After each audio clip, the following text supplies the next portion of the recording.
¿qué tal? Muy buen día. Saludos a todos y todas. Espero que se encuentren muy bien. Los saluda una vez más Raúl Ruiz Temis con el gusto de cada ocasión.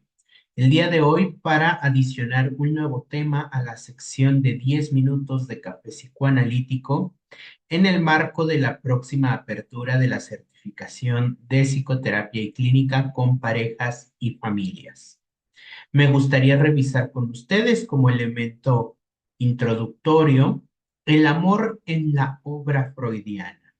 Sabemos que la obra de Freud es extensa, tiene diferentes momentos, diferentes etapas en las cuales el autor fue desarrollando sus perspectivas respecto a diferentes fenómenos que acontecían en la vida subjetiva y social de aquellos pacientes que lo consultaban. Nosotros no tendremos por ahora la oportunidad de revisar a profundidad todos estos momentos, pero rescataremos tres de los más significativos, quizá incluso poco conocidos, para poder dar la revisión de los mismos.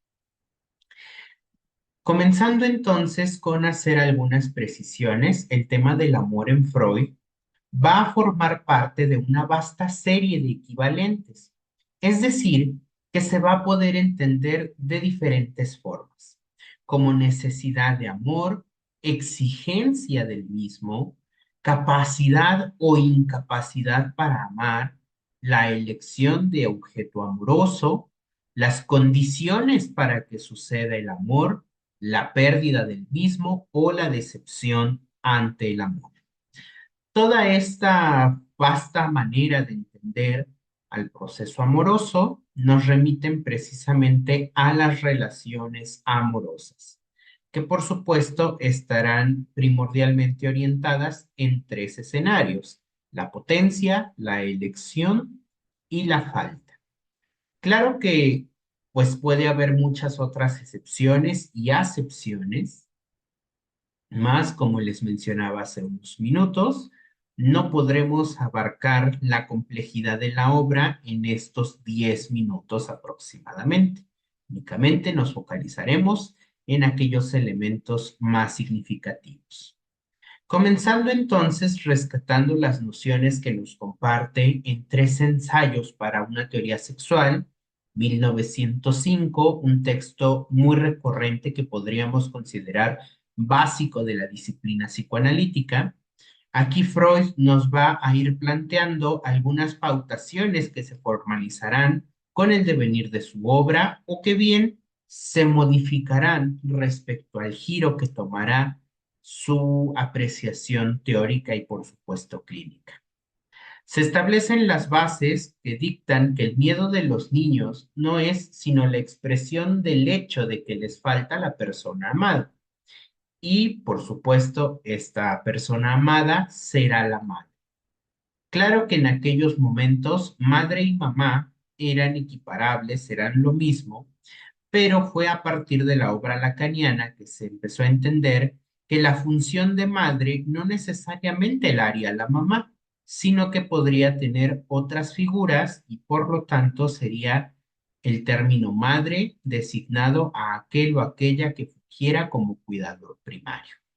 Este primer objeto codiciado, que es la madre, se vuelve también aquel cuyo acceso estará interceptado por un tercero, en este caso el padre.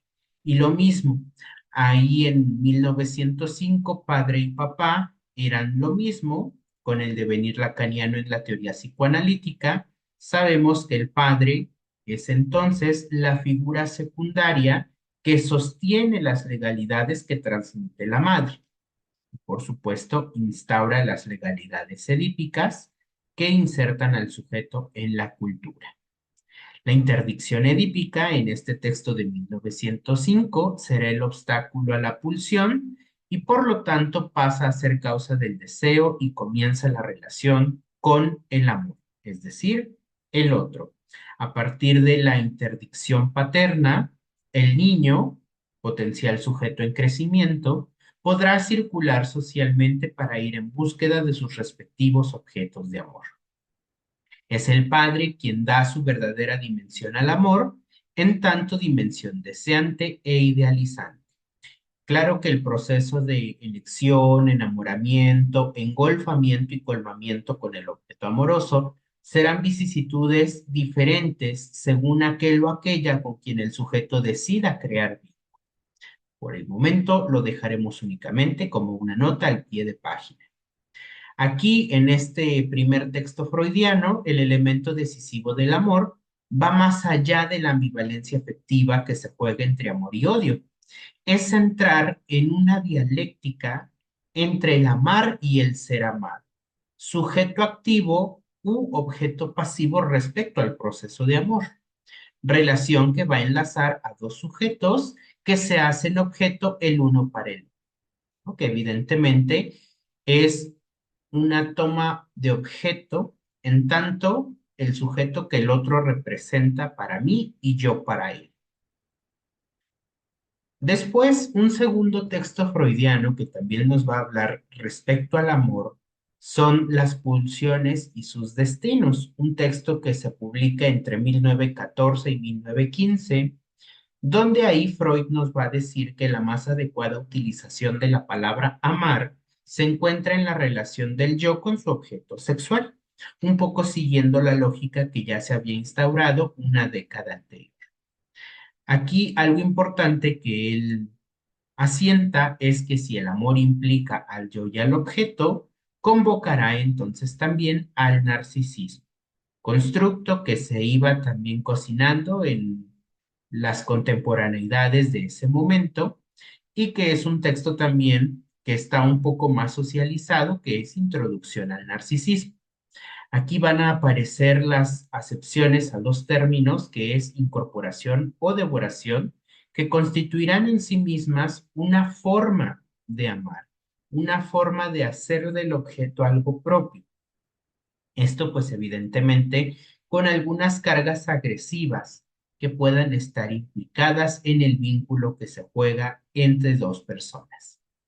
Nos dice Freud en este momento: después de todo, el amor es el placer de órgano superior, vinculado a la unión genital, por lo que implica eminentemente al cuerpo. Sabrán ustedes que en el devenir del desarrollo psicosexual a partir de las etapas oral, anal, fálica y genital, precisamente al llegar a la genitalidad, es donde ya los órganos sexuados y sexuales permitirán una vinculación mucho más ligada al placer erótico, abandonando los placeres tiernos como única fuente de satisfacción, no así desconociéndolos, porque lo que poco a poco se busca es que se vayan integrando y sirvan las dos vías para la obtención de satisfacción placentera en tanto vinculación con el otro. Para este texto, el amor nacerá de la capacidad del yo para satisfacer una parte de sus mociones pulsionales autoeróticamente mediante la obtención del placer de órgano. Por lo tanto, es originalmente narcisista. De ahí pasa a los objetos que son incorporados al yo ampliado. Por esto, las prácticas sexuales pueden incluso ir variando conforme el tiempo, porque cada vez existe menos una idea moralizadora que delimite lo que sí y lo que no se debe de hacer en el contacto con el otro para la satisfacción mutua de sus mociones pulsionales, erógenas, sexuales, genitales. Y el tercer texto, tercer punto que vamos a mencionar es precisamente la noción de amor que ofrece Freud en El malestar de la cultura, un texto cercano a 1930, ya en la última parte, el último tramo de su obra. Aquí Freud nos dirá que amar es hacerle justicia al objeto. Por lo tanto, no todos los hombres serán dignos de ser amados. Esta postura no nos habla de un radicalismo para ser selectivos sobre aquel o aquella que pueda considerarse merecedor de mis procesos afectivos, sino más bien es una problematización al amor universal. Freud aquí asentará las bases para entender que el amor siempre se va a dirigir a particulares y no a todos los prójimos en masa. Por lo tanto, no irá dirigido al mundo, yendo en contra con este amor universal que es muy prodigado por las religiones y otros tantos credos idiosincráticos que pugnan por una homogenización de los procesos afectivos. Para Freud, el amor universal segrega la más activa intolerancia cuando es el que funda la vida pública y política. Precisamente por eso no se considera loable un amor universalizable, porque entonces nos acercaría a la noción del amor boa, aquel que incorpora a lo que sea, y por tanto termina siendo nocivo, termina siendo dessubjetivante. Dirá entonces el entendimiento de este artículo que es una especie de cobardía o ingenuidad dispensarse de los sinsabores amorosos gracias a ese amor libremente flotante que llueve sobre todos y termina regando de amor a todo el mundo sin amar estrictamente a nadie.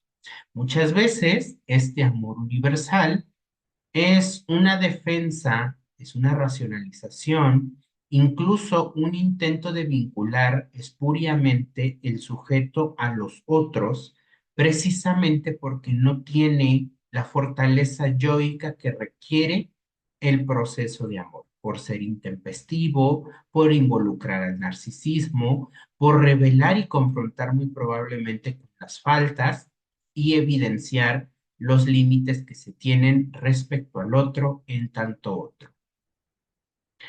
Este tema, por supuesto, por ahora lo daremos por concluido, esperando que sirva como un antecedente para incentivar su interés a la certificación de especialidad en psicoterapia y clínica de pareja y familia, que estaremos iniciando el próximo 12 de octubre.